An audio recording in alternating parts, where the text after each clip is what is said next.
Hey, what is going on guys? Cloudy here. Now before I start the video, I would like to say that I might be doing a giveaway soon just to celebrate me getting a box logo because that's a huge W. So I'll probably give away something to celebrate that just because I feel like giving back because I got a lot of support on the video yesterday. The views and everything were doing really good. A lot of thumbs up. So I'll do something to celebrate it. But for today's video, I'm going to be kind of breaking down just how I copped the Supreme box logo just because a lot of people were interested in that. Honestly, if you copped a lot of Supreme, I feel like a lot of these tips are just really basic stuff that you probably already know. But I feel like a lot of people were new to Supreme, so I got a lot of questions on what I do. So I'm going to go over pretty much everything that I saw in the comments down below right now. So the first thing that people were interested in was that I had two windows open. Now these windows were attached to the same user. And if you guys don't know what does that mean, it pretty much means that they are like essentially the same window. So if I add something to my cart on one window, it's going to be added to my cart on the other window. You know, it's the same cart. It's not two separate like entities. It's the same thing, just two different tabs of it essentially. And the reason I was doing that is because I just planned on copying just one, right? And I didn't really plan on trying to do two carts of it because I feel like there wasn't enough time. Usually the good thing about having two separate users is that you can process two payments at the same time. So you can go like, just say you want to cop a t-shirt and a hoodie, you can cop the t-shirt, check that out, and then go cop like a hoodie on the other, window because they're separate, the separate users. So you can like check out two items at the same time. I was just checking out one item, so I used two windows but to the same user. And the reason I was doing that is so that I could refresh two pages at the same time. I was doing the new page and the t-shirt page just because I didn't know which one was gonna hit first, so I had to do both, That's why I did two windows. And the second small tip that I wanted to give you guys when it comes to refreshing the pages is that if you're using a Windows PC, I just recommend hitting F5 to refresh way faster than doing the button or Control R. I mean, it's the same speed, but it's just way more like, simple. It's pressing one button, spam. So just press F5 to refresh. That's the way to go. Okay, then one little thing that I'm sure you guys noticed that I did for the drop is that I went on like the basic shop page, the one where you can't really see the full item. You can only see like a little window of it. And the reason I did that was because that page wasn't really lagging that badly. Like the t-shirt page was lagging, the new page was lagging. That page was like loading really fine for me. So I was just refreshing that, hoping to get the box logo for it. I don't recommend doing that when it's like a big drop, a lot of items, because you have to go looking through the item. But for the box logo, I knew it would be at the very front. It'd be the very first item, so that made a lot of sense to go on the new page. After I saw that the t-shirt page and new page were lagging, that's why I had to use the shop page, and it just really worked out great for me. People were saying that it loaded on the t-shirt page at like 1103, 1104, and for me it loaded in 1102, so that's made a big difference, honestly. Is that obviously nothing was filled in because for some reason Supreme's website wasn't saving my address.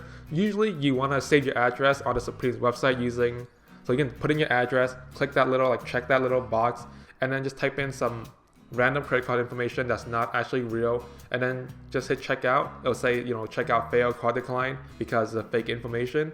But once you go back to it, it should save your address. But for me, that wasn't working for any reason, so I just had to use the Google Chrome built-in autofill to fill in my address and my credit card information. And for some reason, Google Chrome autofill doesn't fill in the address line, so I just had to copy and paste my address in, went over to do my credit card, type in my CVV, and then check out. That's what I did.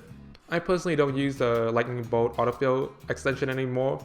I used to be like the king of that thing. I used to cop so easily using that just because it causes me endless card declines ever since like a few seasons ago. So never use that again. I will never use that again for a minute.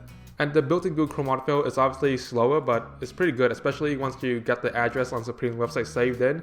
All you have to do is the credit card is super fast. Now I had one comment about CAPTCHAs. Now to avoid CAPTCHAs, you want to use Google Chrome. That is an essential. You want to be signed into a Google account and you want to be using that account. So for me, I use my Google Chrome account for Google Drive. I save a lot of my documents on there for like school and for other stuff. And I also save a lot of my YouTube stuff on there. So it's a very active account. I use it all the time. I also use this account for YouTube, email, and all that kind of stuff. So Google knows that this is not a bot account, it's a real account, so they don't really give you any CAPTCHAs. So yeah, to avoid CAPTCHAs, use Google Chrome and sign into a Google account, stay signed in, and just use the account. Make that your main account, the one that you signed in, use that as the account that you use for YouTube and everything, email, and you'll get a lot less CAPTCHAs. Or even none. Don't use any other browser. Using other browsers is just asking to get CAPTCHAs.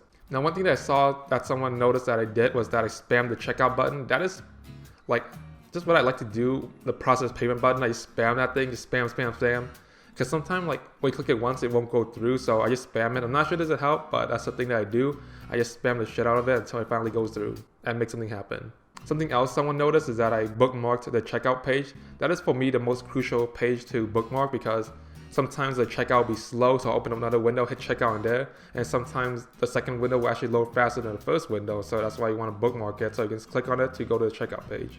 I also recommend booking every Supreme page, like the shop page, the new page, t-shirts, everything you want to cop, just bookmark everything beforehand. That is like super crucial because it just lets you go to the page a lot faster, and it really helps. As you guys saw yesterday, I was processing the checkout on one page, and then I was opening another one just in case the first one had some issues. Now people were asking about that I started a second checkout attempt after the first one like kicked me out. The reason I did that was because it's the same cart, right? Like I said before, it's the same user, so the item was still in my cart, it wasn't sold out yet, but for some reason it just booted me out, so I already have the second one ready, the second checkout page, and all I had to do was just fill it in and then check out, and that worked yesterday. Surprisingly, that worked out. Usually it's more efficient to use 2 users, but for some reason yesterday got really lucky with that and it worked out great. And then after I got the confirmation page, what I wanted to do is I wanted to go grab my phone, make sure I got a charge on my credit card, because that pretty much means that you're good, right? Once you get the charge, it pretty much confirms that you got the item. When you get a charge and then they pay it back, that could mean an hour, especially you don't get a confirmation page, but I went to go check to get a charge, and after that I knew I was pretty much safe, and then especially after I got the email, I knew I was like for sure safe, and it just felt really good, and that's how you confirm the cop. So let's say you don't get the confirmation page, you can go check your phone, go check your bank account for like a charge, and if there's a charge, that means you're good. And I think I pretty much hit on everything that I did yesterday. These are pretty much what everyone was asking, and I pretty much went through everything that people were asking me about. Hopefully this video helped you guys out. You guys are rather new to copying Supreme. I think I went over all the stuff I have on my list down here, so I think that's it for this video. So if this video did help you guys out, please drop me a like down below. Appreciate every single like you guys drop me. If you have more questions, comment them down below. I'll answer all your questions in the comments down below if you guys have any. And thank you guys for watching. I'll see you guys next time.